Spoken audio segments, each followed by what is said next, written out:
भगवान की विभूति और योग शक्ति का कथन तथा उनके जानने का फल। श्री भगवान उवाच भूय एव महाबाहो श्रेणु में परम वच यत्तेह प्रियमाणाय वक्ष्यामि हितकाम्यया। श्री भगवान बोले हैं महाबाहो, फिर भी मेरे परम रहस्य और प्रभावयुक्त वचन को सुन, जिसे मैं तुझे अतिशय प्रेम रखने वाले के लिए हित की इच्छा से कहूंगा। इस श्लोक में श्री भगवान अपने भक्त अर्जुन से कह रहे हैं कि एक महाबाहो बलवान अर्जुन, एक बार फिर मेरे परम वचनों को सुनो। भगवान इस बात को स्पष्ट कर रहे हैं कि वे अर्जुन को अत्यंत महत्वपूर्ण और श्रेष्ठ ज्ञान देने वाले हैं। श्री भगवान ये भी स्पष्ट कर रहे हैं कि वे जो ज्ञान देने वाले हैं वो उनके भक्तों को अत्यंत प्रिय है और उनके हित के लिए है। यहाँ भगवान अर्जुन को पुनः उस दिव्य ज्ञान की शिक्षा देने की बात कर रहे हैं जो उनके भले के लिए और प्रेम के कारण से प्रदान किया जाएगा। ये श्लोक बताता है कि भगवान अपने भक्तों की भलाई के लिए अपने अद्वितीय और महत्वपूर्ण वचनों को पुनः प्रकट करने जा रहे हैं। ये उनके प्रति गहरी प्रेम और सम्मान की अभिव्यक्ति है। साथ ही ये भी दर्शाता है कि इस ज्ञान का लक्ष्य भक्तों की आत्मा और उनके जीवन की उन्नति है। न में विदुः सुरगणाय प्रभव न महर्षय हेमादिर्हि देवाना महर्षिणा च सर्वश। मेरी उत्पत्ति को अर्थात लीला से प्रकट होने को न देवता लोग जानते हैं और न महर्षिजन ही जानते हैं, क्योंकि मैं सब प्रकार से देवताओं का और महर्षियों का भी आदि कारण हूँ। भगवान श्री कृष्ण इस श्लोक के माध्यम से ये स्पष्ट करना चाहते हैं कि वे सृष्टि के सबसे बड़े और सर्वशक्तिमान अस्तित्व हैं। देवता और महर्षि जो स्वयं अद्वितीय ज्ञान और शक्ति के प्रतीक है, वे भी उनके वास्तविक स्वरूप और उनके अद्वितीय ऐश्वर्य को पूरी तरह से समझने में असमर्थ हैं। भगवान श्री कृष्ण ने कहा है कि वे स्वयं देवताओं और महर्षियों से पहले के हैं, जिससे ये स्पष्ट होता है कि वे सृष्टि के आदि शक्ति और सृजन करता है। इस प्रकार भगवान श्री कृष्ण का ये श्लोक उनके परम ऐश्वर्य और अद्वितीयता को प्रकट करता है। यो माम जमनादि च वेत्ति लोक महेश्वरम असमूढ़ समर्त्येषु सर्पापय प्रमुच्यते। जो मुझको अजन्मा अर्थात वास्तव में जन्म रहित, अनादि अनादि उसको कहते हैं जो आदि रहित हो एवं सबका कारण हो और लोकों का महान ईश्वर तत्व से जानता है, वो मनुष्यों में ज्ञानवान पुरुष संपूर्ण पापों से मुक्त हो जाता है। इस श्लोक में भगवान श्री कृष्ण ने कहा है कि जो व्यक्ति मुझसे अविनाशी और अनादि, जिसका कोई प्रारंभ या अंत नहीं है, स्वरूप को जानता है और समझता है कि मैं सभी लोकों का ईश्वर हूँ, वो व्यक्ति मोहमुक्त और बुद्धिमान होता है। इसका तात्पर्य है कि जब कोई व्यक्ति श्री कृष्ण के दिव्य स्वरूप और उनकी असीमित शक्ति को जानता है और इस ज्ञान को अपने हृदय में समाहित करता है, तो वो व्यक्ति सभी भ्रम और अज्ञान से मुक्त हो जाता है। ऐसे व्यक्ति को पापों से मुक्ति मिल जाती है और वह इस संसार में हर प्रकार की कठिनाई और दुख से परे हो जाता है। इस श्लोक के माध्यम से भगवान श्री कृष्ण ये स्पष्ट करते हैं कि दिव्य ज्ञान और सच्चे समझ के माध्यम से ही मानव अपने सभी पापों से मुक्त हो सकता है और जीवन के सर्वोत्तम सत्य को प्राप्त कर सकता है। बुद्धिर ज्ञान सम्मोह क्षमा सत्य दम क्षमा सुखन दुअखन भवो भावो भय चाभिमेव च अहिंसा समता तुष्टिस्तपो दान यशो यश भवंती भावा भूतान मत एव पृथ्विधान। निश्चय करने की शक्ति, यथार्थ ज्ञान, असमूढ़ता, क्षमा, सत्य, इंद्रियों का वश में करना, मन का निग्रह तथा सुख दुख, उत्पत्ति प्रलय और भय भय तथा अहिंसा, समता, संतोष तप, स्वधर्म के आचरण से इंद्रियादि को तपाकर शुद्ध करने का नाम तप है। दान, कीर्ति और अपकीर्ति, ऐसे ये प्राणियों के नाना प्रकार के भाव मुझसे ही होते हैं। बुद्धिर ज्ञान सम्मोह क्षमा सत्य दम क्षमा सुखन दुख भवो भावो भय चाभिमेव च। 4। इस श्लोक में भगवान श्री कृष्ण ने उन गुणों और अवस्थाओं का वर्णन किया है जो उनके ऐश्वर्य के अंग हैं। यहाँ पर श्री कृष्ण बताते हैं कि बुद्धि ये वो शक्ति है जो विवेक और निर्णय क्षमता को प्रदान करती है। ज्ञान सम्मोह, ज्ञान के द्वारा मोह या भ्रम का नाश होता है। ये उस गहरे ज्ञान का प्रतीक है जो सब भ्रमों को दूर करता है।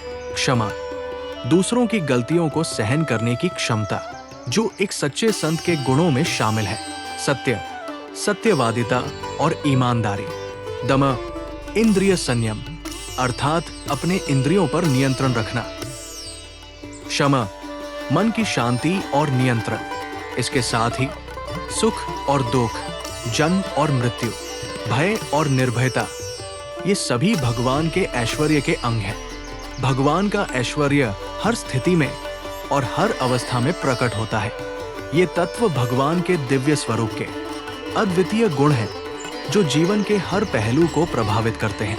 अहिंसा, समता, तुष्टिस्तपो दान यशोयश भवन्ति भावा भूतान मत एव पृथ्विधान। 5 विवेचन।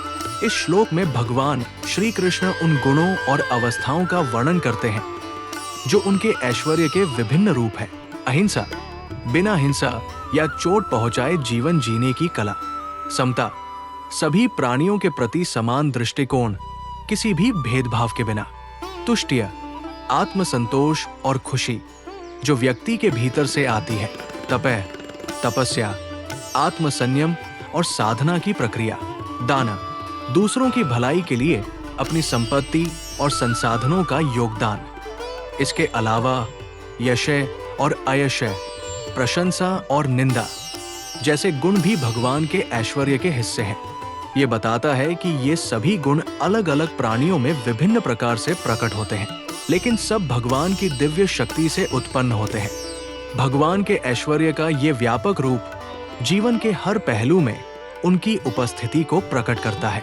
महर्षय सप्तपूर्वे चत्वारो मनवस्तथा मद्भावा मानसा जाता येषा लोक इमाय प्रजा।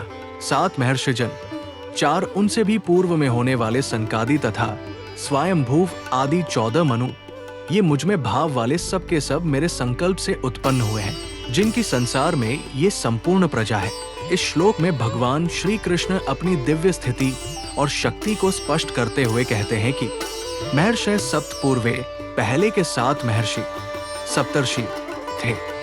ये ऋषि प्राचीन काल में विश्व के मार्गदर्शक और धर्म के संरक्षक थे। चत्वारों मनवस्तथा, इसके बाद 4 मनु हुए। मनु मानवता के लिए आदर्श और धर्म का पालन करने वाले प्राचीन शासक थे, जिनकी उपासना और सम्मान किया जाता है। मद्भावा मानसा जाता, ये महर्षि और मनु सब मेरे ही आध्यात्मिक प्रभाव से उत्पन्न हुए हैं। उनका अस्तित्व और प्रभाव मेरे दिव्य शक्ति से आया है। येषा लोक इमाय प्रजाएं, उन महर्षियों और मनुओं द्वारा जिनका प्रादुर्भाव हुआ, उन्हीं के कारण ये सारी प्रजाएं और लोक उत्पन्न हुए हैं। इस प्रकार भगवान श्री कृष्ण ये समझाते हैं कि संपूर्ण सृष्टि, उसके तत्व और सभी जीवन उनके स्वयं के दिव्य प्रभाव और शक्ति से जुड़े हुए हैं। इस श्लोक के माध्यम से भगवान श्री कृष्ण अपनी सर्वोच्च स्थिति और सृष्टि के निर्माण में अपनी भूमिका को स्पष्ट करते हैं। एता विभूति योगं च मम यो वेत्ति तत्वतः सो विकंपेन योगेन युज्यते नात्र संशय। जो पुरुष मेरी इस परमेश्वरीय रूप विभूति को और योग शक्ति को तत्व से जानता है, जो कुछ दृश्य मात्र संसार है वो सब भगवान की माया है, और एक वासुदेव भगवान ही सर्वत्र परिपूर्ण है। ये जानना ही तत्व से जानना है। वो निश्चल भक्ति योग से युक्त हो जाता है, इसमें कुछ भी संशय नहीं है। श्री भगवान का कहना है कि जो व्यक्ति इस दिव्य ऐश्वर्य और योग को पूरी तरह से समझता है, वो निश्चित रूप से बिना किसी विकल्प या संकोच के योग में लगे रहता है। यहाँ पर अविकल्पन का मतलब है बिना किसी संकोच या भ्रम के, और योगेन युज्यते का मतलब है योग में लग जाना। अर्थात जो व्यक्ति भगवान के इस दिव्य ऐश्वर्य और योग की वास्तविकता को जानता है, वो अपने जीवन में पूरी तरह से योग में लिप्त हो जाता है, और इस संदर्भ में कोई भी संदेह नहीं होता। इस प्रकार ये श्लोक हमें ये सिखाता है कि भगवान के ऐश्वर्य और योग की सही समझ हमें पूर्ण रूप से योगी बना देती है, और ऐसे योगी में कोई संशय नहीं रह जाता। फल और प्रभाव सहित भक्तियों का कथन, अह सर्वस्य प्रभु मत्तः सर्वं प्रवर्तते इति मत्वा भजन्ते मा बुधा भावस्मन्विता। मैं वासुदेव ही संपूर्ण जगत की उत्पत्ति का कारण हूँ, और मुझसे ही सब जगत चेष्टा करता है। इस प्रकार समझकर श्रद्धा और भक्ति से युक्त बुद्धिमान भक्तजन मुझ परमेश्वर को ही निरंतर भजते हैं। इस श्लोक में भगवान श्री कृष्ण अपने दिव्य स्वरूप का वर्णन कर रहे हैं। वे कह रहे हैं कि वे ही सभी वस्तुओं और प्राणियों के अस्तित्व का मूल कारण है। सर्वस्य प्रभु का अर्थ है कि मैं ही सबका जन्मदाता और कारण हूं। यहाँ प्रभु का अर्थ है उत्पत्ति या स्रोत। श्री कृष्ण ये भी बताते हैं कि मत्तः सर्व प्रवर्ते, अर्थात मुझसे ही सारी सृष्टि संचालित होती है। सब कुछ, चाहे वो सृजन, पालन या संहार हो, सब मेरे ही कारण है।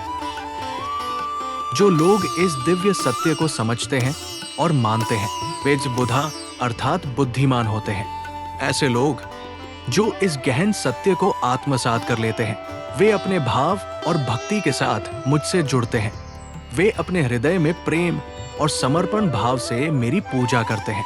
इस प्रकार ये श्लोक हमें ये सिखाता है कि ईश्वर ही सब कुछ का कारण है और सच्ची भक्ति वही है जब हम इस सत्य को समझकर अपने हृदय से भगवान की पूजा करते हैं। मच्चित्ता मद्गत प्राणा बोध्यन्तः परस्परम कथयन्तश्च मां नित्य तुष्यन्ति च रमन्ति च।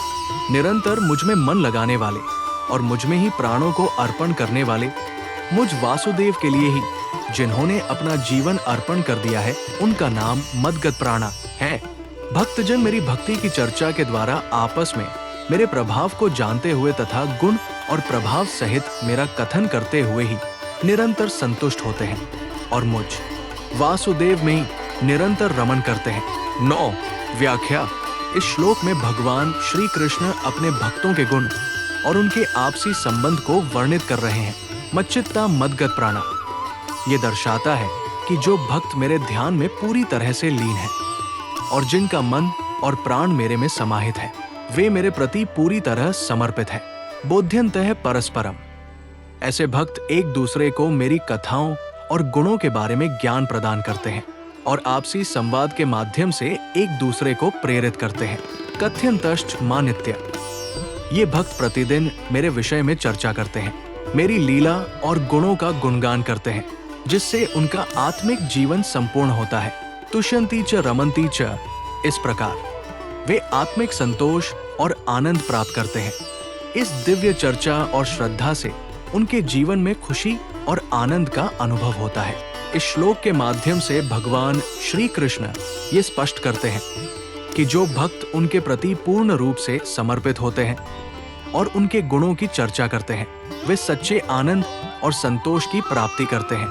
ऐसे भक्त एक दूसरे के साथ भगवान की भक्ति और ज्ञान साझा करके आपसी संबंधों को भी प्रगाढ़ बनाते हैं। ये भक्ति केवल व्यक्तिगत संतोष तक सीमित नहीं होती, बल्कि ये एक सामूहिक और साझा अनुभव बन जाती है।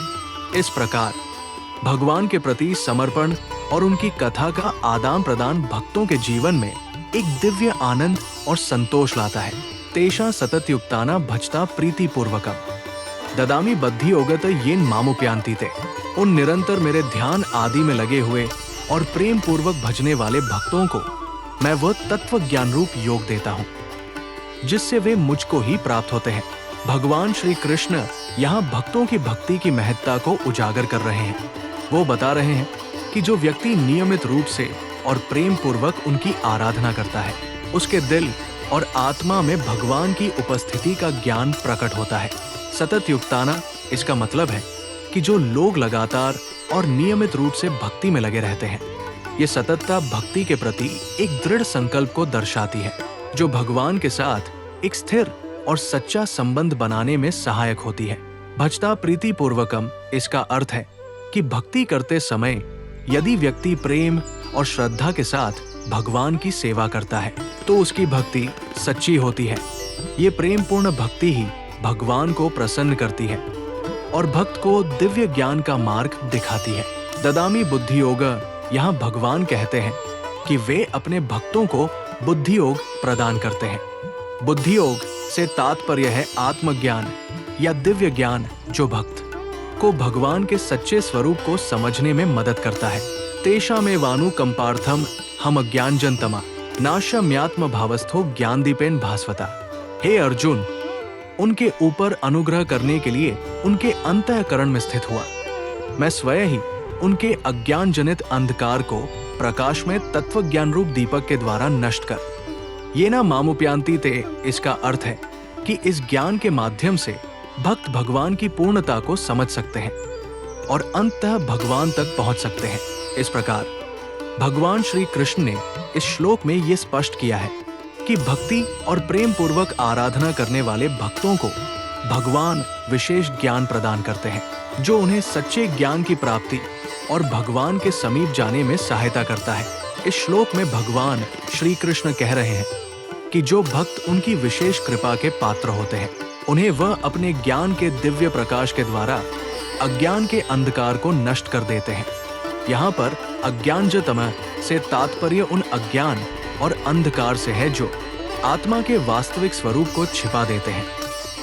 अर्जुन द्वारा भगवान की स्तुति तथा विभूति अर्जुन और योग शक्ति को कहने के लिए प्रार्थना। धाम पवित्र परम भवान पुरुषं शाश्वत दिव्यमादिदेव मज विभुम आहोस्त्वं ऋषे सर्वे देवर्षिर्नारदस्तथा असितो देवलो व्यास स्वयं चैव ब्रवीषि में। अर्जुन बोले, आप परम ब्रह्मा, परम धाम और परम पवित्र है, क्योंकि आपको सब ऋषिगण सनातन दिव्य पुरुष एवं देवों का भी आदिदेव अजन्मा और सर्वव्यापी कहते हैं। वैसे ही देवर्षि नारद तथा असित और देवल ऋषि तथा महर्षि व्यास भी कहते हैं, और आप भी मेरे प्रति कहते हैं। अर्जुन उवाच पर ब्रह्मा परं धाम पवित्र परम भवान पुरुषं शाश्वत दिव्यमादिदेव मज विभुम। अर्जुन भगवान श्री कृष्ण से पूछते हैं कि आप परम ब्रह्मा, परम धाम, पवित्र और परमेश्वर हैं। आप उस दिव्य पुरुष के रूप में प्रकट होते हैं जो शाश्वत, अनंत और सृष्टि के आदि देवता है। आप अज अर्थात जन्म मृत्यु से परे हैं और विभु अर्थात व्यापक और सब कुछ व्याप्त करने वाले हैं। अर्जुन इस श्लोक में भगवान के इन परम और अद्वितीय गुणों की पुष्टि कर रहे हैं और उनकी दिव्यता को स्वीकार कर रहे हैं। आहोस्त्वमृषे सर्वे देवर्षिर्नारदस्तथा असितो देवलो व्यास स्वयं चैव ब्रवीषि में। अर्जुन बताते हैं कि सभी ऋषि मुनि, देवर्षि नारद, आशित, देवल और व्यास जैसे महान संत जन आपके बारे में ऐसा ही कहते हैं। ये सभी सिद्ध और ज्ञानपूर्ण लोग आपको सर्वश्रेष्ठ और सर्वज्ञ मानते हैं। अर्जुन इस श्लोक में भगवान की महिमा और उनके बारे में महान ऋषियों के दृष्टिकोण को प्रस्तुत करते हैं। वे बताते हैं कि भगवान श्री कृष्ण की दिव्यता और शक्ति पर विश्वास करने वाले सभी महान लोग हैं जो आपके अद्वितीय स्वरूप को स्वीकार करते हैं। सर्व में धृत मन्ये यन्मा वत्सी केशव नहीं ते भगवन व्यक्ति विदुर देवा न दानवाय। हे केशव, जो कुछ भी मेरे प्रति आप कहते हैं, इस सबको मैं सत्य मानता हूँ। हे भगवन, आपके लीलामय गीता अध्याय 4 श्लोक 6 में इसका विस्तार देखना चाहिए। स्वरूप को न तो दानव जानते हैं और न देवता ही। इस श्लोक में अर्जुन भगवान श्री कृष्ण की भव्यता और दिव्यता के विषय में अपनी स्वीकृति प्रकट कर रहे हैं। अर्जुन कहते हैं, हे केशव, मैं मानता हूं कि आप जो कुछ भी कह रहे हैं वो सभी सत्य है। ये बात देवताओं और दानवों के लिए भी समझना कठिन है कि आपकी वास्तविकता क्या है। इस श्लोक का भावार्थ ये है कि भगवान श्री कृष्ण की महानता और दिव्यता को समझना और उसका ज्ञान प्राप्त करना न केवल मनुष्यों के लिए बल्कि देवताओं और दानवों के लिए भी कठिन है। अर्जुन इस श्लोक के माध्यम से भगवान के अद्वितीय स्वरूप और उनकी शक्तियों के प्रति अपने समर्पण और विश्वास को प्रकट कर रहे हैं। वे स्वीकार करते हैं कि भगवान की वास्तविकता और उनके ऐश्वर्य को पूरी तरह से समझना सभी प्राणियों के लिए एक चुनौती है। स्वयमेवात्मनात्मान वेत्त्व पुरुषोत्तम भूत भावन भूतेश देव देव जगतपते। हे भूतों को उत्पन्न करने वाले, हे भूतों के ईश्वर, हे देवों के देव, हे जगत के स्वामी, हे पुरुषोत्तम, आप स्वयं ही अपने से अपने को जानते हैं। इस श्लोक में भगवान श्री कृष्ण ने अपने दिव्य स्वरूप के अद्वितीयता और सर्वज्ञानिता को स्पष्ट किया है। वे स्वयं अपने आप को, अपने सत्य स्वरूप को पूरी तरह से जानते हैं। भगवान श्री कृष्ण जो कि पुरुषोत्तम है, यथार्थ में सर्वज्ञ है और उन्होंने ही सृष्टि के हर जीव और तत्व की रचना की है। ये श्लोक बताता है कि श्री कृष्ण भूतों, सभी जीवों के पालन करता, भूतों के स्वामी और देवताओं के देवता है। वे संसार के भगवान हैं और वे सृष्टि के सभी प्राणियों के पालन करता है। यहाँ स्वयमेवात्मनात्मानवेत् से तात्पर्य है कि श्री कृष्ण अपने आप को पूरी तरह से जानने वाले हैं। उनके ज्ञान की गहराई और व्यापकता अनंत है। सारांश में ये श्लोक भगवान श्री कृष्ण की अद्वितीयता और सर्वज्ञता को दर्शाता है और उनके दिव्य ऐश्वर्य की पुष्टि करता है। वक्तुमर्हस्य शेषेन दिव्या ह्यात्म विभूतय याभिर्विभूतिभिर्लोकानिमास्त्वं व्याप्य तिष्ठसि। इसलिए आप ही उन अपनी दिव्य विभूतियों को संपूर्णता से कहने में समर्थ हैं, जिन विभूतियों द्वारा आप इन सब लोकों को व्याप्त करके स्थित हैं। इस श्लोक में भगवान श्री कृष्ण अर्जुन से कह रहे हैं कि हे अर्जुन, तुम्हें मेरे दिव्य ऐश्वर्य की संपूर्णता का वर्णन करना उपयुक्त होगा। मैं उन दिव्य ऐश्वर्यों के द्वारा इस संपूर्ण सृष्टि को व्यापक रूप से व्याप्त करता हूं। यह श्लोक भगवान के ऐश्वर्य और उनकी अनंत शक्ति का परिचायक है। यहाँ पर भगवान बताना चाहते हैं कि उनके दिव्य गुण और शक्तियां इतनी व्यापक है कि वे समस्त सृष्टि को अपने अस्तित्व से व्याप्त करते हैं। भगवान के ये दिव्य गुण और शक्तियां ऐसी है कि वे संपूर्ण सृष्टि को अपने आप में समेटे हुए हैं और इस कारण से वे हर जगह और हर प्राणी में विद्यमान है। इस श्लोक से ये भी स्पष्ट होता है कि भगवान की ऐश्वर्य शक्ति का वर्णन करना कठिन है, क्योंकि उनके गुण और शक्तियां इतनी व्यापक और अनंत हैं कि उनका पूरा वर्णन संभव नहीं है। भगवान की इस शक्ति को समझना और अनुभव करना हमारे लिए कठिन हो सकता है, परंतु ये श्लोक हमें भगवान की महानता और उनके दिव्य गुणों के बारे में सोचने के लिए प्रेरित करता है। कथा विद्यामः योगिंस्त्वा सदा परिचिन्तयन् केषु केषु च भावेषु चिंत्योसि भगवन्मया। हे योगेश्वर, मैं किस प्रकार निरंतर चिंतन करता हुआ आपको जानूं, और हे भगवान, आप किन किन भावों में मेरे द्वारा चिंतन करने योग्य हैं। इस श्लोक में अर्जुन भगवान श्री कृष्ण से पूछते हैं कि वे कैसे और किन भावनाओं में उन्हें हमेशा चिंतन और ध्यान कर सकते हैं। अर्जुन का ये प्रश्न उनकी जिज्ञासा और श्रद्धा को दर्शाता है, जिसमें वे जानना चाहते हैं कि भगवान की विभूतियों, ऐश्वर्य, महिमा का चिंतन कैसे किया जाए ताकि वे उनके साक्षात दर्शन कर सकें और आध्यात्मिक ज्ञान को प्राप्त कर सकें। ये प्रश्न ये भी दर्शाता है कि अर्जुन जानना चाहते हैं कि भगवान किस रूप में और किस भाव में सर्वत्र व्याप्त है, ताकि वह उनके निरंतर चिंतन और स्मरण में लीन रह सके। अर्जुन की ये जिज्ञासा दर्शाती है कि एक भक्त के मन में किस प्रकार की स्थिति होनी चाहिए जब वो भगवान का ध्यान करना चाहता है। इस श्लोक के माध्यम से अर्जुन ने सामान्य मानव की ओर से भगवान से ये पूछा है कि जब हम भगवान का ध्यान करते हैं तो हमें किन रूपों में और किन भावों में भगवान का स्मरण करना चाहिए। ये भगवान के प्रति समर्पण, भक्ति और ज्ञान की प्राप्ति के लिए अत्यंत महत्वपूर्ण है। अर्जुन भगवान से ये जानना चाहते हैं कि भगवान किस किस रूप में और किन भावनाओं में व्याप्त है, ताकि वे भगवान का समर्पण भाव से ध्यान कर सकें। ये श्लोक भक्ति, योग और ध्यान के मार्ग में मार्गदर्शन के लिए महत्वपूर्ण है। विस्तरेणात्मनो योग विभूति च जनार्दन भूय कथय तृप्तिर्हि शृण्वतो नास्ति मेमृतम्। हे जनार्दन, अपनी योग शक्ति को और विभूति को फिर भी विस्तार पूर्वक कहिए, क्योंकि आपके अमृतमय वचनों को सुनते हुए मेरी तृप्ति नहीं होती, अर्थात सुनने की उत्कंठा बनी ही रहती है। आत्मना, आपकी, भगवान श्री कृष्ण की, योग, ईश्वर की लीला और शक्ति, विभूति, ऐश्वर्य, दिव्य गुण और शक्तियां, जनार्दन, जनों का कष्ट हरने वाले श्री कृष्ण, भूय, फिर से, पुनः, कथय, कहें, बताएं, तृप्तिय, संतोष, ही, निश्चय ही, शृण्वत, सुनने वाले को, नास्ति, नहीं है, मैं, मुझे, अमृतम, अमृत तुल्य, अमृत के समान।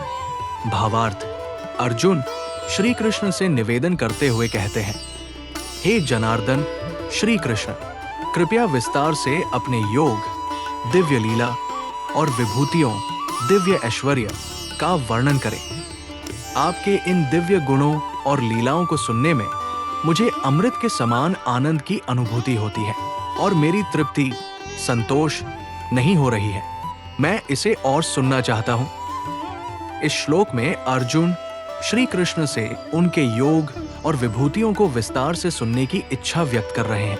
अर्जुन कहते हैं कि भगवान के गुण और उनकी लीलाओं को सुनकर उन्हें अपार आनंद मिलता है, जो अमृत के समान है। अर्जुन की ये जिज्ञासा भगवान के दिव्य स्वरूप और ऐश्वर्य के प्रति उनकी श्रद्धा और भक्ति को दर्शाती है। ये श्लोक ये भी इंगित करता है कि सच्चे भक्तों के लिए भगवान के दिव्य गुणों का श्रवण एक अनंत सुख का स्रोत है और वे इसे सुनने से कभी संतुष्ट नहीं होते। ये अर्जुन के हृदय में भगवान श्री कृष्ण के प्रति गहरे प्रेम और भक्ति का प्रतीक है। भगवान द्वारा अपनी विभूतियों और योग शक्ति का कथन। श्री भगवानुवाच हन्ते कथयिष्यामि दिव्या ह्यात्म विभूते प्राधान्यतः कुरुश्रेष्ठ नास्त्यंतो विस्तरस्य में। श्री भगवान बोले हैं कुरुश्रेष्ठ, अब मैं जो मेरी दिव्य विभूतियां हैं उनको तेरे लिए प्रधानता से कहूंगा, क्योंकि मेरे विस्तार का अंत नहीं है। इस श्लोक में भगवान श्री कृष्ण अर्जुन से कहते हैं कि हे कुरुश्रेष्ठ अर्जुन, अब मैं तुम्हें अपनी दिव्य विभूतियों, ऐश्वर्य का वर्णन करूंगा। मैं उन्हें संक्षेप में बताऊंगा, क्योंकि मेरी विभूतियों का विस्तार अनंत है, जिसका कोई अंत नहीं है। इस श्लोक का मुख्य उद्देश्य ये है कि भगवान अपनी असीम शक्तियों और ऐश्वर्य को व्यक्त करना चाहते हैं, ताकि अर्जुन उनके ईश्वरत्व को और अधिक समझ सके। इससे अर्जुन को ये समझ में आता है कि भगवान का स्वरूप कितना व्यापक और अनंत है, और ये कि उनके लिए सभी विभूतियों को जानना संभव नहीं है, लेकिन कुछ महत्वपूर्ण विभूतियों को जानकर भी वे भगवान की महिमा का आभास कर सकते हैं। हेमात्मा गुणाकेश सर्वभूताश्च स्थितः हेमादिश्च मध्ये च भूतानामन्त एव च। हे अर्जुन, मैं सब भूतों के हृदय में स्थित सबका आत्मा हूँ तथा संपूर्ण भूतों का आदि, मध्य और अंत भी मैं ही हूँ। इस श्लोक में श्री कृष्ण अपने दिव्य स्वरूप का वर्णन कर रहे हैं। वे अर्जुन को समझाते हैं कि वे केवल इस सृष्टि के रचयिता ही नहीं, बल्कि हर जीव के भीतर उपस्थित आत्मा भी है। हेमात्मा गुणाकेश। श्री कृष्ण अर्जुन को गुणाकेश कहकर संबोधित करते हैं, जिसका अर्थ है नींद पर विजय प्राप्त करने वाला। वे अर्जुन को ये बताना चाहते हैं कि वे स्वयं हर जीव के भीतर आत्मा के रूप में विद्यमान है। आत्मा ही प्रत्येक जीव का वास्तविक स्वरूप है और श्री कृष्ण स्वयं उस आत्मा के रूप में हर जीव के भीतर रहते हैं। सर्वभूताश्च स्थितः। श्री कृष्ण कहते हैं कि वे सभी प्राणियों के हृदय में स्थित हैं। ये दर्शाता है कि भगवान का निवास हर एक जीव के भीतर होता है और वे सभी प्राणियों के विचार, भावना और ज्ञान के स्रोत है। हेमादिश्च मध्य च भूतानामन्त एव च। श्री कृष्ण ये स्पष्ट करते हैं कि वे ही इस संसार के प्रारंभ, मध्य और अंत है। इसका अर्थ यह है कि सृष्टि की उत्पत्ति, उसकी स्थिरता और उसका अंत सभी भगवान के ही द्वारा होते हैं। वे समय और स्थान के हर पहलू में विद्यमान हैं और कोई भी घटना उनके नियंत्रण से बाहर नहीं है। इस श्लोक के माध्यम से भगवान श्री कृष्ण ये समझाने का प्रयास कर रहे हैं कि वे संपूर्ण सृष्टि के आधार हैं और हर प्राणी के भीतर उनकी उपस्थिति है। इस प्रकार वे सभी जीवों को जोड़ने वाली एकमात्र शक्ति है। ये श्लोक भक्तों के लिए ये संदेश देता है कि भगवान को हर जगह और हर जीव में देखना चाहिए, क्योंकि वे सर्वव्यापी है। आदित्या नामः विष्णु उर्ज्योतिषा रविरंशुमान मरीचिर्मरुतां स्मि नक्षत्राण आमः शशि। मैं अदिति के 12 पुत्रों में विष्णु और ज्योतियों में किरणों वाला सूर्य हूँ तथा मैं 49 वायु देवताओं का तेज और नक्षत्रों का अधिपति चंद्रमा हूँ। आदित्यानाम अह विष्णु। भगवान कहते हैं कि मैं आदित्य गण में विष्णु हूँ। आदित्य सूर्य के 12 रूपों को कहा जाता है और उनमें सबसे महत्वपूर्ण रूप विष्णु है। विष्णु को संसार की रक्षा करने वाला और पालन करने वाला माना जाता है, इसलिए भगवान विष्णु को यहाँ आदित्यों में सबसे प्रमुख बताया गया है। ज्योतिषा रवि अंशुमान। ज्योतिषी प्रकाशमान वस्तुओं में मैं अंशुमान अर्थात सूर्य हूं। सूर्य सभी ग्रहों, तारों और आकाशीय पिंडों में सबसे तेजस्वी और महत्वपूर्ण है। इसका प्रकाश पूरे संसार को ऊर्जा और जीवन प्रदान करता है। इसलिए भगवान स्वयं को सूर्य के रूप में प्रकट करते हैं। मरीचिये मरुताम अस्मि, मरुतों वायु देवताओं में मैं मरीचि हूं। मरीचि सप्तऋषियों में से एक है और वायु पुत्र माने जाते हैं। वे तेजस्वी और ऊर्जा से भरपूर है, इसलिए भगवान मरीचि के रूप में भी अपनी उपस्थिति बताते हैं। नक्षत्राणाम अह शशि, नक्षत्रों में मैं शशि चंद्रमा हूं। चंद्रमा नक्षत्रों का राजा है और उसकी शीतल किरणें मन और शरीर को शांति प्रदान करती है। इसलिए भगवान खुद को चंद्रमा के रूप में प्रकट करते हैं। इस श्लोक के माध्यम से भगवान श्री कृष्ण ये दर्शाते हैं कि वे ही इस सृष्टि के विभिन्न रूपों में विद्यमान हैं।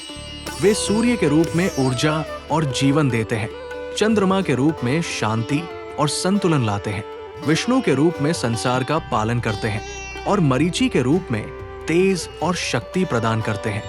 इस प्रकार वे संपूर्ण ब्रह्मांड के प्रत्येक अंश में विराजमान हैं और इसे संचालित करते हैं।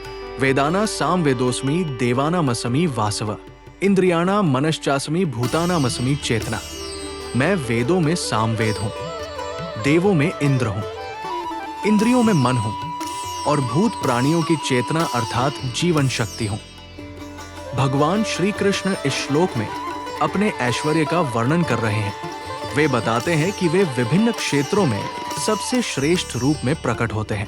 वेदों में सामवेद, भगवान कहते हैं कि 4 वेदों में से वे सामवेद के रूप में प्रकट होते हैं। सामवेद को वेदों में सबसे मधुर और गीतात्मक वेद माना गया है, जिसमें संगीत का प्रमुख स्थान है। देवताओं में वासव, इंद्र देवताओं में भगवान कहते हैं कि वे इंद्र के रूप में प्रकट होते हैं। इंद्र देवताओं के राजा हैं और वे स्वर्ग लोक के शासक हैं। वे शक्ति, अधिकार और प्रभुता के प्रतीक हैं। इस प्रकार भगवान इंद्र के रूप में अपनी शक्ति और प्रभुत्व को प्रकट करते हैं। इंद्रियों में मन, भगवान कहते हैं कि वे इंद्रियों में मन के रूप में प्रकट होते हैं। मन इंद्रियों का राजा है क्योंकि ये सभी इंद्रियों को नियंत्रित करता है और उनके माध्यम से अनुभव किए गए संसार के विषयों का आनंद लेता है। मन की शक्ति और उसकी भूमिका को दर्शाते हुए भगवान कहते हैं कि वे मन के रूप में हैं। सभी जीवों में चेतना, भगवान अंत में कहते हैं कि सभी जीवों में वे चेतना के रूप में प्रकट होते हैं। चेतना वो शक्ति है जो सभी जीवों को जीवन प्रदान करती है और उन्हें जीवित रखती है। चेतना के बिना जीवन संभव नहीं है। ये दर्शाता है कि भगवान हर जीव में चेतना के रूप में विद्यमान है और यही उनकी सर्वव्यापकता का प्रतीक है। इस श्लोक के माध्यम से भगवान श्री कृष्ण हमें ये समझाना चाहते हैं कि वे संसार के हर श्रेष्ठतम रूप में विद्यमान हैं और उनका ऐश्वर्य हर जगह प्रकट होता है। उनका ये ज्ञान हमें ये सिखाता है कि हम सभी वस्तुओं और प्राणियों में भगवान का अंश देख सकते हैं और उनकी महानता को समझ सकते हैं। रुद्राणा शंकरश्चास्मि वित्तेशो यक्षरक्षसाम, वसुना पावकश्चास्मि मेरु शिखरिणाम हम। मैं 11 रुद्रों में शंकर हूँ और यक्ष तथा राक्षसों में धन का स्वामी कुबेर हूँ। मैं 8 वसुओं में अग्नि हूँ और शिखर वाले पर्वतों में सुमेरु पर्वत हूँ। भगवान श्री कृष्ण कहते हैं, रुद्रों में मैं शंकर हूँ, यक्षों और राक्षसों में मैं कुबेर हूँ, वसुओं में मैं अग्नि पावक हूँ और पर्वतों में मैं मेरु पर्वत हूँ। व्याख्या: इस श्लोक में भगवान श्री कृष्ण अपने विराट स्वरूप और शक्ति का वर्णन करते हैं। रुद्रों में शंकर, रुद्र भगवान शिव के 12 रूपों में से एक है जो संहारक के रूप में जाने जाते हैं। भगवान कृष्ण यहाँ कहते हैं कि वे शंकर हैं जो संहारक तत्व का प्रतिनिधित्व करते हैं। इसका अर्थ है कि वे संहार और विनाश की शक्ति है जो सृष्टि के संतुलन को बनाए रखने के लिए आवश्यक है। यक्षों और राक्षसों में कुबेर, यक्ष और राक्षस स्वर्ग के धन और संपत्ति के संरक्षक माने जाते हैं और कुबेर उनके राजा है। यहाँ श्री कृष्ण कहते हैं कि वे कुबेर है, जो सभी धन और संपत्ति का स्वामी है। ये इस बात का प्रतीक है कि वे भौतिक संपदा और धन के स्रोत हैं। वसुओं में पावक, अग्नि वसु 8 देवताओं का एक समूह है जो प्रकृति के विभिन्न तत्वों का प्रतिनिधित्व करते हैं। पावक जो अग्नि देवता है, उनमें से एक है। श्री कृष्ण कहते हैं कि वे पावक हैं, अर्थात वे अग्नि की शक्ति है जो सृजन, विनाश और शुद्धिकरण के लिए आवश्यक है। पर्वतों में मेरु पर्वत को समस्त पर्वतों का राजा माना जाता है और इसे बहुत पवित्र एवं विशाल पर्वत के रूप में देखा जाता है। श्री कृष्ण कहते हैं कि वे मेरु पर्वत है जो उनके स्थायित्व, स्थिरता और महिमा का प्रतीक है। इस श्लोक के माध्यम से श्री कृष्ण ये समझाते हैं कि वे संसार की हर शक्ति, हर तत्व और हर सत्ता में व्याप्त है। वे संहारक भी हैं और धन के स्वामी भी। वे अग्नि की शक्ति है और पर्वतों की स्थिरता भी। उनका ये विराट स्वरूप हमें ये सिखाता है कि संसार की सभी शक्तियां और तत्व उन्हीं से उत्पन्न हुए हैं और उन्हीं में लय होते हैं। पुरोदसाच मुख्यमा विद्धि पार्थ बृहस्पति सेनानी नामः स्कंद सरसामस्मि सागर। पुरोहितों में मुखिया बृहस्पति मुझको जान। हे पार्थ, मैं सेनापतियों में स्कंद और जलाशयों में समुद्र हूं। इस श्लोक में श्री कृष्ण 3 प्रमुख विषयों पर अपनी उपस्थिति और सर्वोच्चता को प्रकट करते हैं। पुरोधाओं में बृहस्पति। पुरोहित या पुरोधा वो व्यक्ति होता है जो धार्मिक कर्मकांडों का नेतृत्व करता है। श्री कृष्ण कहते हैं कि पुरोहितों में बृहस्पति देवताओं के गुरु को उनका प्रतिनिधि समझा जाए। बृहस्पति को विद्या, धर्म और ज्ञान का प्रतीक माना जाता है। उनका नाम लेते हुए श्री कृष्ण बताते हैं कि वो ज्ञान और धर्म के मूल स्रोत है। सेनानियों में स्कंद जिन्हें कार्तिकेय या मुरुगन के नाम से भी जाना जाता है, युद्ध के देवता और देवताओं के सेनापति हैं। युद्ध में विजय और सामरिक कौशल के प्रतीक के रूप में स्कंद श्री कृष्ण की शक्ति और पराक्रम का प्रतीक है। श्री कृष्ण ये समझाना चाहते हैं कि सेना में जो सबसे प्रमुख और वीर है वो स्वयं उनका अंश है। जलाशयों में सागर या महासागर सभी जलाशयों में सबसे विशाल और गहरा है। ये संपूर्णता और गहराई का प्रतीक है। श्री कृष्ण ये कहते हैं कि समस्त जलाशयों में सबसे बड़ा और शक्तिशाली सागर उनकी महिमा को दर्शाता है। श्री कृष्ण इस श्लोक में अर्जुन को ये सिखा रहे हैं कि वे सृष्टि के हर महत्वपूर्ण और महानतम तत्व में विद्यमान है। उनका ऐश्वर्य और महिमा इस पूरे ब्रह्मांड के श्रेष्ठतम रूपों के माध्यम से प्रकट होती है। ये श्लोक भक्ति और श्रद्धा के महत्व को भी रेखांकित करता है, जिसमें श्री कृष्ण कहते हैं कि उन्हें इस विश्व के सर्वश्रेष्ठ रूपों में देखा और पूजा जाना चाहिए। महर्षिणा भृगुरः गिरामस्मेकमक्षरम यज्ञाना जपयज्ञोस्मि स्थावराणा हिमालय। मैं महर्षियों में भृगु और शब्दों में एक अक्षर अर्थात ओंकार हूँ।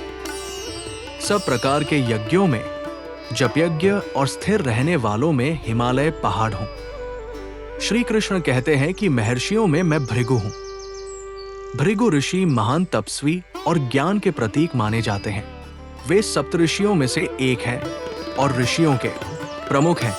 यहाँ भगवान ये कहना चाहते हैं कि जिन महर्षियों में भृगु श्रेष्ठ है, उन्हीं की तरह वे स्वयं भी सर्वश्रेष्ठ हैं। यज्ञाना जपयज्ञोस्मि स्थावराणा हिमालय। श्री कृष्ण कहते हैं कि यज्ञों में मैं जप यज्ञ हूँ। यज्ञ का अर्थ है भगवान की आराधना और इसमें जप यज्ञ को सर्वोत्तम माना गया है। जप यज्ञ वो यज्ञ है जिसमें व्यक्ति मंत्रों का जप करके भगवान का ध्यान करता है। स्थावरों अचल वस्तुओं में मैं हिमालय हूँ। हिमालय पर्वत संसार के सबसे बड़े पर्वतों में से एक है और इसका एक विशेष स्थान है। ये अपनी स्थिरता, ऊंचाई और अटलता के लिए जाना जाता है। भगवान यहाँ ये बताना चाहते हैं कि स्थिरता और दृढ़ता के प्रतीक के रूप में वे हिमालय के समान हैं। इस श्लोक में भगवान श्री कृष्ण अपने विभिन्न रूपों और अभिव्यक्तियों को बताते हैं। वे महर्षियों में भृगु के रूप में, शब्दों में ओंकार के रूप में, यज्ञों में जप यज्ञ के रूप में और स्थावरों में हिमालय के रूप में अपने ऐश्वर्य का वर्णन कर रहे हैं। इस श्लोक का उद्देश्य भक्तों को ये समझाना है कि भगवान हर श्रेष्ठता में समाहित है और जो कुछ भी महान और उत्कृष्ट है वो भगवान का ही रूप है। अश्वत्थे सर्ववृक्षाणा देवर्षिणा च नारद गंधर्वाणा चित्ररथ सिद्धाना कपिलो मुनिया। मैं सब वृक्षों में पीपल का वृक्ष, देवर्षियों में नारद मुनि, गंधर्वों में चित्ररथ और सिद्धों में कपिल मुनि हूँ। इस श्लोक में भगवान श्री कृष्ण अपने ऐश्वर्य और विभूतियों का वर्णन कर रहे हैं। वे कहते हैं कि वे विभिन्न क्षेत्रों में श्रेष्ठ और महान तत्वों के रूप में प्रकट होते हैं। इस श्लोक में उन्होंने 4 विभिन्न क्षेत्रों में अपनी सर्वोच्चता को प्रकट किया है। अश्वत्थ सर्ववृक्षाणा, सभी वृक्षों में मैं पीपल अश्वत्थ वृक्ष हूं। पीपल का वृक्ष भारतीय संस्कृति में अत्यंत पवित्र माना जाता है। इसे अमर वृक्ष के रूप में भी देखा जाता है और ये जीवन, स्थिरता और ईश्वर के प्रतीक के रूप में पूजनीय है। भगवान कहते हैं कि सभी वृक्षों में मैं इस वृक्ष के रूप में प्रकट होता हूँ जो सबसे पवित्र और पूजनीय है। देवर्षिणा नारद, सभी देव ऋषियों में मैं नारद हूँ। नारद मुनि को देवताओं के ऋषि के रूप में जाना जाता है, जो ब्रह्मा जी के मानस पुत्र और भगवान विष्णु के परम भक्त हैं। वे सर्वत्र भ्रमण करते हुए भगवत भक्ति का प्रचार करते हैं। नारद जी ज्ञान, भक्ति और संगीत के प्रतीक हैं और भगवान का संदेश विभिन्न लोकों में पहुंचाते हैं। भगवान श्री कृष्ण कहते हैं कि वे नारद मुनि के रूप में प्रकट होते हैं, जो देवर्षियों में सर्वोत्तम है। गंधर्वाणा चित्ररथ, सभी गंधर्वों में मैं चित्ररथ हूं।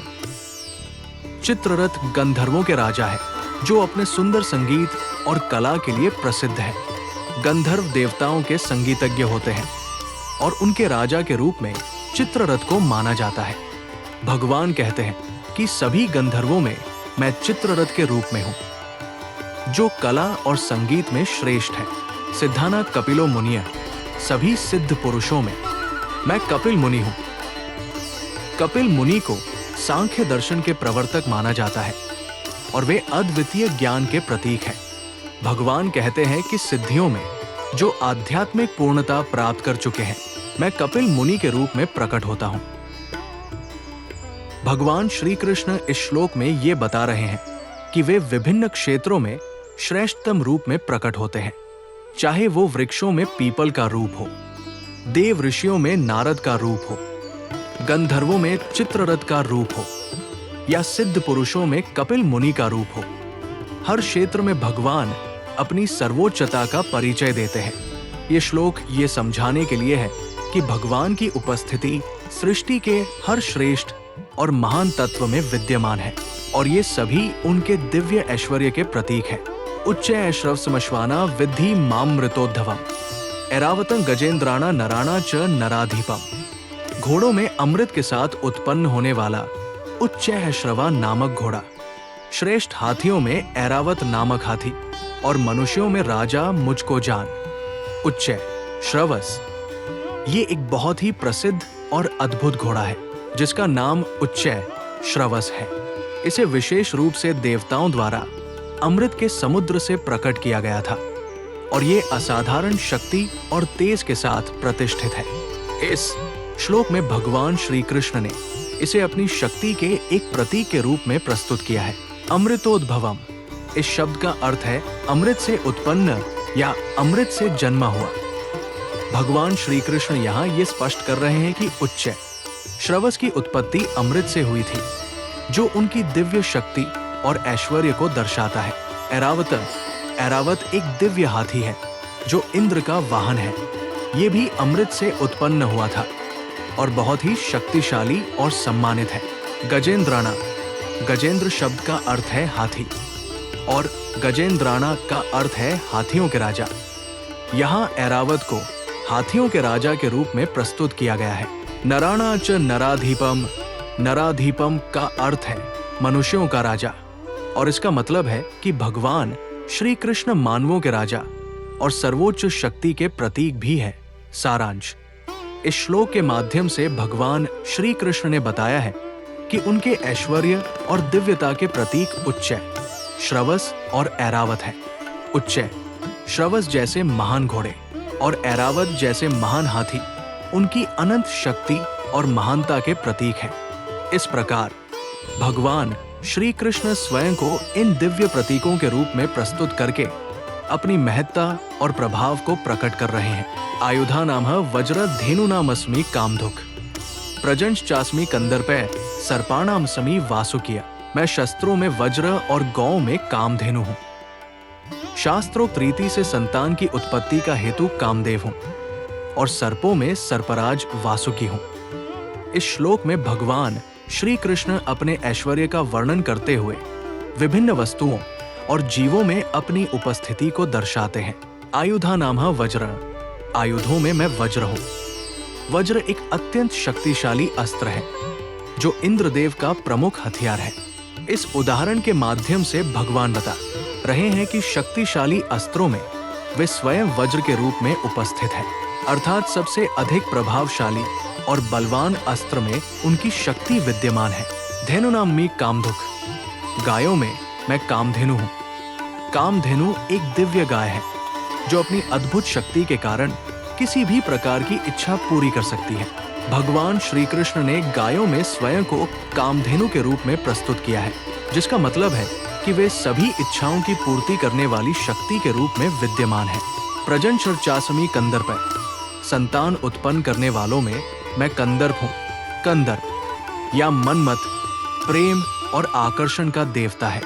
ये श्लोक ये संकेत करता है कि प्रेम और आकर्षण की शक्ति में भगवान स्वयं कंदर्प के रूप में विद्यमान है, जिससे संतान उत्पन्न की इच्छा और प्रेम की भावना व्यक्त होती है। सर्पाणाम समी वासुकिया, सर्पों में मैं वासुकी हूँ। वासुकी एक प्रमुख नाग है।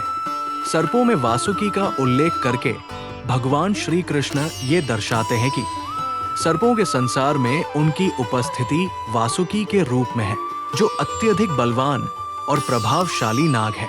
इस प्रकार इस श्लोक के माध्यम से भगवान श्री कृष्ण ने विभिन्न आयामों में अपनी उपस्थिति और ऐश्वर्य को प्रकट किया है। प्रत्येक उदाहरण ये दिखाता है कि वे सभी वस्तुओं और जीवों में सर्वोच्च रूप से उपस्थित है और उनकी शक्ति हर क्षेत्र में अनुभव की जा सकती है। अनंतश्चास्मि नागाना वरुणो यादसामहम, पितना मर्यमा चास्मि यमस संयम तामहम। मैं नागों में नाग और सर्प ये दो प्रकार की सर्पों की ही जाति है। शेषनाग और जलचरों का अधिपति वरुण देवता हूँ और पितरों में अर्यमा नामक पितर तथा शासन करने वालों में यमराज मैं हूँ। इस श्लोक में भगवान श्री कृष्ण अपने दिव्य ऐश्वर्य और शक्ति का वर्णन कर रहे हैं। वे बताते हैं कि अनंतश्चास्मि नागाना, मैं सर्पों नागों में अनंत हूँ। यहाँ भगवान श्री कृष्ण ये कह रहे हैं कि उनके पास अनंतता की विशेषता है और वो विशेष रूप से सर्पों में अनंतता के रूप में प्रकट होते हैं। सर्पों के बीच अनंतता की भावना का अर्थ है असीमित शक्ति और अद्वितीयता का प्रतीक होना। वरुणो यादसामहम, मैं यदुओं में वरुण हूँ। भगवान वरुण जल, समुंदर और धर्म के देवता है। यदुवंश में भगवान श्री कृष्ण खुद को वरुण के रूप में प्रस्तुत कर रहे हैं, जो कि सच्चे धर्म और न्याय का प्रतिनिधित्व करते हैं। पितृन अमर्यमा चास्मि, मैं पितरों पूर्वजों में मर्यादा हूँ। पितरों के सम्मान और उनके प्रति श्रद्धा का पालन करना जीवन की एक महत्वपूर्ण बात है। श्री कृष्ण इस श्लोक के माध्यम से बताते हैं कि वह पितरों में मर्यादा और आदर्श है, जो परिवार और परंपरा की प्रतिष्ठा का प्रतीक है। यमस संयम तामहम, मैं संयमितों में यम हूँ। यम संयम और आत्मनियंत्रण के देवता है। यहाँ श्री कृष्ण ने संयमित व्यक्तियों में खुद को यम के रूप में प्रस्तुत किया है, जो शील और आत्मनियंत्रण के प्रतीक है। इस प्रकार इस श्लोक में भगवान श्री कृष्ण ने अपने विविध ऐश्वर्य और विशेषताओं को वर्णित किया है, ये दर्शाते हुए कि उनके विभिन्न रूप और विशेषताएं जीवन की विविधता और पूर्णता का प्रतीक है। प्रहलादश्चास्मि दैत्याना काले कल्यतामहम, मृगाणा च मृगेन्द्रोह वैन्त्यश्च पक्षिणाम, मैं दैत्यों में प्रहलाद और गणना करने वालों का समय, क्षण, घड़ी, दिन, पक्ष, मास आदि में जो समय है वो मैं हूँ। हूँ तथा पशुओं में मृगराज सिंह और पक्षियों में गरुड़ हूँ।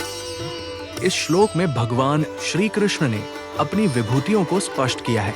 प्रहलादश्चास्मि दैत्याना, मैं दैत्यों में प्रहलाद हूँ।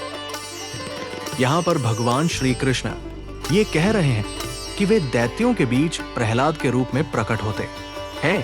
प्रहलाद को दैत्यों के बीच एक पवित्र और परम भक्त के रूप में जाना जाता है और उनके द्वारा भगवान की भक्ति और भले गुणों का परिचय मिलता है। काले कल्यतामहम, मैं समय काल हूँ जो समय के प्रवाह को नियंत्रित करता है।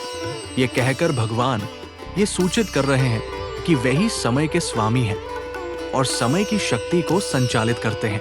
मृगाणा च मृगेंद्र अहम, मैं मृगों में मृगेंद्र हूं।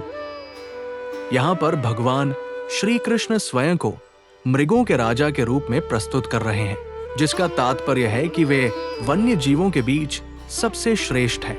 वैंते शच पक्षिणाम, मैं पक्षियों में वैंते हूं।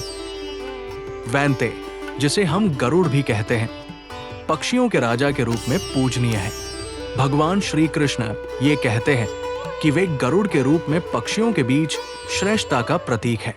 इस श्लोक के माध्यम से भगवान श्री कृष्ण ने विभिन्न प्राणी वर्गों में अपनी उपस्थिति और प्रभाव को स्पष्ट किया है, जो ये दर्शाता है कि उनकी शक्ति और महानता प्रत्येक जीव और तत्व में व्याप्त है। पवन पवतामस्मि रामे शस्त्र भृतामहम, झषाणा मकरश्चास्मि स्रोतसामस्मि जाह्नवी, मैं पवित्र करने वालों में वायु और शस्त्रधारियों में श्रीराम हूं तथा मछलियों में मगर हूं और नदियों में श्री भागीरथी गंगा जी हूं। इस श्लोक में भगवान श्री कृष्ण ने अपने ऐश्वर्य को और स्पष्ट किया है। वे कहते हैं, मैं पवन वायु में पवन हूं, यानी वायु तत्व की शक्ति और उसकी स्वच्छता की प्रतीकता मैं हूं। वायु का महत्व सभी जीवों के जीवन के लिए अत्यधिक है। मैं राम हूं शस्त्र भृताम, अर्थात शस्त्र हथियार को धारण करने वालों में मैं राम हूं। यहाँ राम से तात्पर्य श्री राम या रामचंद्र जी से है, जो धर्म और न्याय के प्रतीक है और जिनके पास शक्ति और कर्तव्य का आदर्श उदाहरण है। झषाणा मकर चास्मी, यानी जल जीवों में मैं मकर हूं। मकर एक जल जंतु महिष है, जो कि जल का प्रमुख रूप है। स्रोत सामस्मी जाह्नवी, मैं नदियों में जाह्नवी गंगा हूं। गंगा नदी को पवित्र माना जाता है और ये जीवनदायिनी मानी जाती है। इस प्रकार भगवान श्री कृष्ण ने विभिन्न तत्वों और वस्तुओं में अपनी उपस्थिति और शक्ति का वर्णन किया है, ये दर्शाते हुए कि वे सभी चीजों में साकार और निराकार रूप में विद्यमान है। बृहत् साम तथा सामना गायत्री छंद सामहम, मासाना मार्गशीर्षो मृतुना कुसुमाकरा। इस श्लोक में भगवान श्री कृष्ण अपने ऐश्वर्य को विभिन्न रूपों में प्रस्तुत करते हैं। वे कहते हैं, मैं बृहत् साम, सामवेद के श्लोकों में से एक प्रकार और सामवेद के श्लोकों में प्रमुख हूं। मैं गायत्री छंद, एक प्रसिद्ध वेद मंत्र में समाया हुआ हूं। मासों में मैं मार्गशीर्ष, हिंदू कैलेंडर का एक महत्वपूर्ण मास हूं और ऋतुओं में मैं वसंत, कुसुमों से भरी ऋतु हूं। ये श्लोक ये दर्शाता है कि भगवान श्री कृष्ण सभी दिव्य तत्वों और धार्मिक आस्थाओं में विद्यमान है। वे वेदों की ऋचाओं में, छंदों में, महीनों और ऋतुओं में भी प्रकट होते हैं। इस प्रकार श्री कृष्ण की उपस्थिति सभी जगतों में और सभी जीवन के पहलुओं में व्यापक और अद्वितीय है। द्योतन छल्यतामस्मि तेजस्तेज स्विनामहम, जयोस्मि व्यवसायोस्मि सत्व सत्वतामहम, मैं छल करने वालों में जुआ और प्रभावशाली पुरुषों का प्रभाव हूं। मैं जीतने वालों का विजय हूं, निश्चय करने वालों का निश्चय और सात्विक पुरुषों का सात्विक भाव हूं। द्यूतन छल्यतामस्मि, भगवान यहाँ कहते हैं कि वे धोखेबाजों, विचार और कृत्यों में छल करने वाले के खेल द्यूत के रूप में प्रकट होते हैं। द्यूत जो कि एक खेल के रूप में प्रस्तुत होता है, में छल और धोखा भी होता है। यहाँ ये संकेत है कि भगवान का ऐश्वर्य इतना व्यापक और शक्तिशाली है कि वे इन गतिविधियों का हिस्सा बनकर भी अपनी शक्ति और नियंत्रण का प्रदर्शन करते हैं। तेजस्तेजस्विनाम हम, तेजस्वियों में जो अपनी आंतरिक शक्ति और प्रभावशाली व्यक्तित्व के लिए जाने जाते हैं। भगवान स्वयं तेज के रूप में प्रकट होते हैं। ये दिखाता है कि भगवान के अंदर वो दिव्य ऊर्जा और प्रकाश है जो सभी तेजस्वियों को प्रेरित करता है। जयोस्मी विजय में भगवान स्वयं विजय के रूप में प्रकट होते हैं। ये इस बात का संकेत है कि हर विजय, चाहे वो भौतिक हो या आध्यात्मिक, भगवान की ही कृपा और शक्ति से होती है। व्यवसायोस्मी व्यावसायिकता में भगवान व्यावसायिकता का प्रतीक होते हैं। ये समझाने की कोशिश की जा रही है कि हर प्रकार की व्यावसायिक बुद्धिमत्ता और योजनाशीलता में भगवान का हाथ होता है। सत्व सत्वताम हम, अंत में भगवान सत्व में अर्थात गुण और चरित्र में सत्ववान व्यक्तियों के रूप में प्रकट होते हैं। इसका अर्थ है कि जिन व्यक्तियों में सत्वगुण, सच्चाई, दया और समर्पण प्रबल होता है, वहां भगवान का आभास और अनुभव होता है। इस प्रकार इस श्लोक के माध्यम से भगवान श्री कृष्ण अपने व्यापक और विविध ऐश्वर्य को प्रकट करते हैं, जो हर क्षेत्र में उनकी उपस्थिति और प्रभाव को दर्शाता है। वृष्णीना वासुदेवोस्मि पांडवाना धनंजय, मुनीनाम पय व्यास कविना मुष्णा कविया। वृष्णि वंशियों में यादवों के अंतर्गत एक वृष्णि वंश भी था। वासुदेव अर्थात मैं स्वयं तेरा सखा, पांडवों में धनंजय अर्थात तू, मुनियों में वेदव्यास और कवियों में शुक्राचार्य कवि भी मैं ही हूँ। इस श्लोक में भगवान श्री कृष्ण स्वयं को विभिन्न प्रमुख व्यक्तियों के रूप में प्रस्तुत कर रहे हैं। वृष्णीना वासुदेवोस्मि, भगवान श्री कृष्ण वृष्णि वंश के लोगों में स्वयं को वासुदेव के रूप में प्रकट कर रहे हैं। वृष्णि वंश में श्री कृष्ण का जन्म हुआ था और वे इस वंश के सबसे प्रमुख सदस्य हैं। पांडवाना धनंजय, पांडवों में अर्जुन को धनंजय कहा जाता है और भगवान श्री कृष्ण यहाँ अर्जुन के रूप में प्रकट हो रहे हैं। अर्जुन पांडवों में सबसे प्रमुख और वीर योद्धा थे। मुनीनाम पयहम व्यास, ऋषियों में वे स्वयं को व्यास के रूप में प्रकट कर रहे हैं। व्यास ऋषि वेद, पुराण और महाभारत के संकलक थे और वे महान ज्ञान के प्रतीक हैं। कविना मुष्णा कविया, कवियों में वे उष्णा कवि के रूप में प्रकट हो रहे हैं। उष्णा एक महान कवि और विचारक थे जो ज्ञान और साहित्य के क्षेत्र में महत्वपूर्ण योगदान देने वाले माने जाते हैं।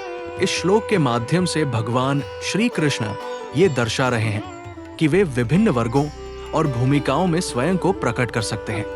ये उनके असीम ऐश्वर्य और सर्वशक्तिमानता का संकेत है, जो हर क्षेत्र में अद्वितीय और प्रमुख रूप से प्रकट होता है। दंडो दम्यतामस्मि नीति रसमि जिगीषताम, मौन चैवास्मि गुह्याना ज्ञान ज्ञानवताम हम, मैं दमन करने वालों का दंड अर्थात दमन करने की शक्ति हूँ, जीतने की इच्छा वालों की नीति हूँ, गुप्त रखने योग्य भावों का रक्षक मौन हूँ और ज्ञानवानों का तत्वज्ञान मैं ही हूँ। इस श्लोक में भगवान श्री कृष्ण ने अपनी अनेक शक्तियों और गुणों का वर्णन किया है।